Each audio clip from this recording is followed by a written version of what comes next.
To commemorate the 20th anniversary of the Soviet collapse, the Royal College of Music presents Behind the Iron Curtain, a festival exploring the breadth and diversity of Soviet music.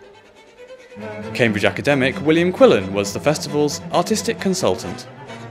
The very first concert presents music that was composed between the end of World War II and Stalin's death in 1953. During World War II, there was a comparative degree of liberalization and more openness in the arts, but after the war, beginning as early as 1946, the Soviet authorities began once again implementing restrictions on writers, composers, artists of all types.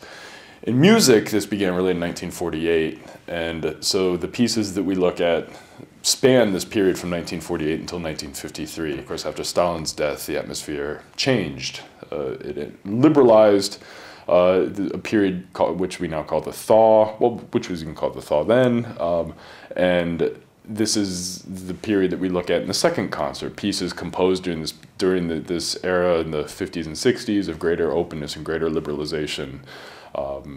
This was the period when the Soviet avant-garde, Denisov, Shnika, Gubedulina came to prominence, and some of those pieces are featured in the second concert.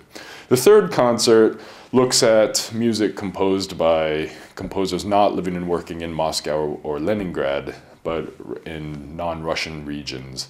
So we have composers from the Baltics, we have composers from the Ukraine, we have a composer from the Caucasus region, from Azerbaijan, just to showcase some of the kinds of music that were written outside of the two main cities so often talked about.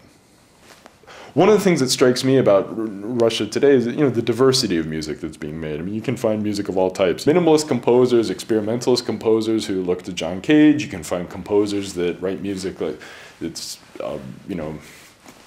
similar to music that you would hear in, I don't know, Earcom or anywhere else. You can find composers that are purposefully trying to write more traditionalist works or to write music that continues certain legacies or traditions perceived of as distinctively Russian. You can find a full spectrum right now. I mean, unbelievable diversity, unbelievable breadth.